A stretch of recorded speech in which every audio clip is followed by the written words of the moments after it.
The month of March has come to a close and we are well into April, meaning the annual NCAA men's basketball tournament has concluded. This year's tournament was categorized with less upsets than usual, however, it resulted in an uber-competitive Final Four and championship matchup.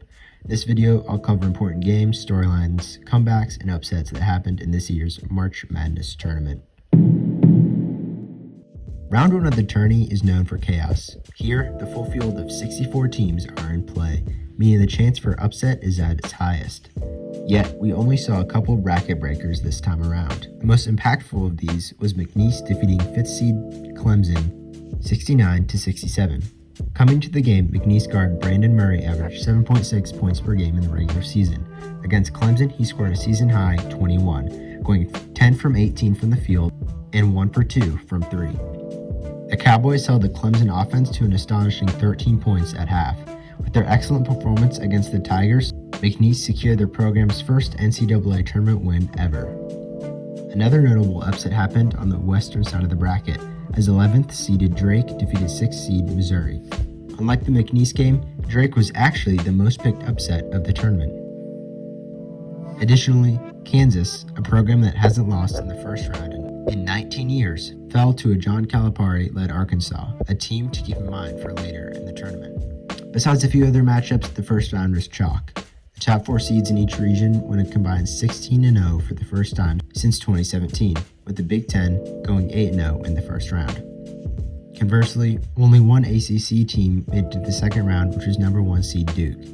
Louisville unfortunately fell to 9th seed Creighton as they were unable to compete with the Blue Jays' potent offense.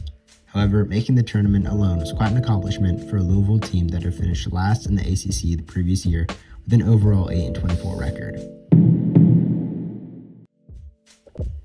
One of the best games of the tournament happened in round 2 between 12th seed Colorado State and 4th seed Maryland. Throughout the regular season, Maryland had established a dominant starting 5 lineup nicknamed the Crab 5. However, there have been questions about their team's depth, resulting many to believe that the teams could take advantage of this weakness.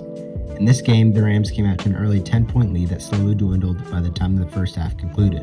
The Terrapins and Rams battled it out through the second half, resulting in a tie game with less than a minute to go. A couple of Maryland free throws put the Terrapins up 2.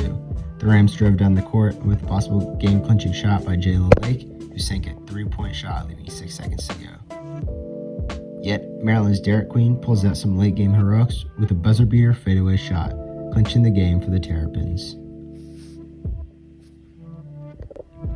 Then, the premier game of the second round happened between St. John's and Arkansas. Longtime rivals John Calipari, the Razorbacks head coach, and Rick Pitino, the Red Storms head coach, have a storied past. Calipari led the Kentucky Wildcats from 2009 to 2024, with Pitino leading the Louisville Cardinals from 2001 to 2017. Each coach won a national championship with their time at their respective teams and had countless rivalry matchups between the two. In a highly anticipated game, Calipari's squad emerged victorious in a 75-66 win over the 2-seed Red Storm, a considerable upset for the Razorbacks that had finished 10th in the SEC.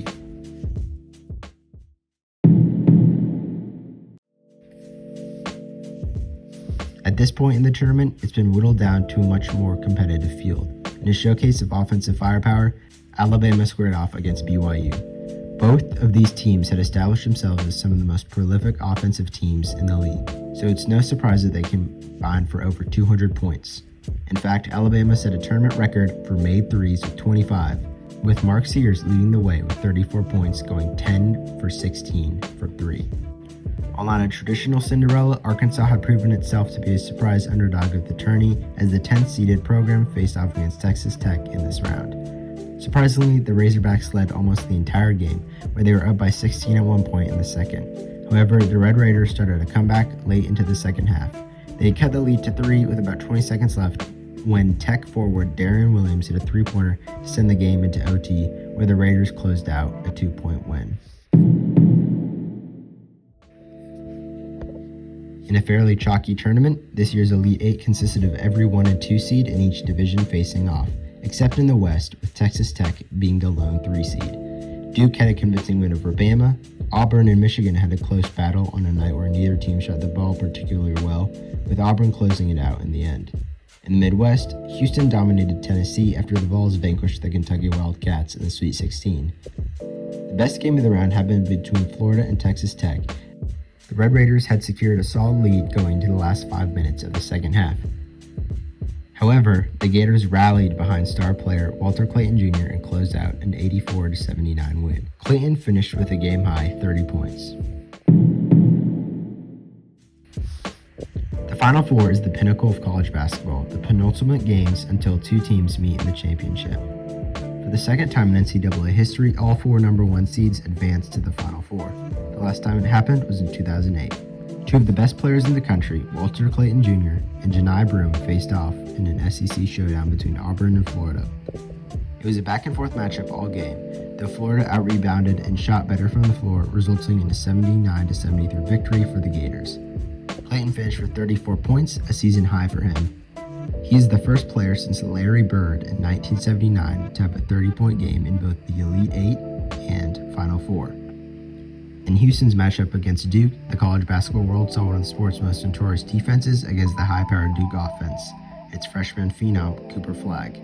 Duke held onto a sizable lead throughout the whole game, like they had done all season. Yet the Cougars persevered and with 2 minutes left, put on a historic comeback.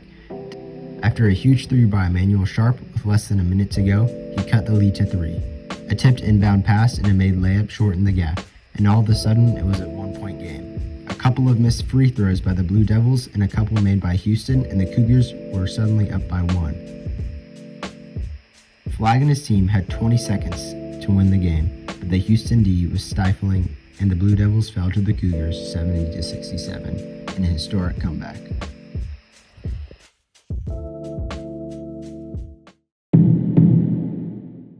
The highly anticipated matchup between the Houston Cougars and Florida Gators for the NCAA Men's Basketball Championship resulted in one of the best games of the tournament. Kelvin Sampson had been Houston's coach since 2014 and has had a historic run with the program. Sampson and his team secured a 1 seed in the tournament 3 years in a row, highlighted by their elite defense. However, the past 2 years they came up short with heartbreaking losses in the Sweet 16. On the other side was the Florida Gators, led by 3-year head coach Todd Golden and star Walter Clayton Jr., who was fresh off back-to-back 30-point games. The Gators are seeking their first championship since their back-to-back chips in 06 and 07. Already, the Gators have been crowned SEC championships after winning the SEC tournament, sitting atop a historically dominant conference that had 14 of its 16 teams qualify for the tourney. After tip-off, the Gators and Cougars went back and forth for the first 5 minutes until Houston began to pull away. The Cougars maintained the lead practically in the entire game until 8 minutes left in the second half. Their lead dwindled and eventually became a 1-point game with under a minute to go. After a couple of free throw shots for the Gators, Houston had one possession to potentially win the game with 20 seconds left. Cougar guard Emmanuel Sharp was passed the ball with only a couple seconds left, yet Clayton displayed late-game heroics when he leaped in front of Sharp's shot, causing him to drop the ball and seal the game for the Gators. Final score 65-63. The Gators had won the national championship and brought the University of Florida its 3rd men's basketball championship.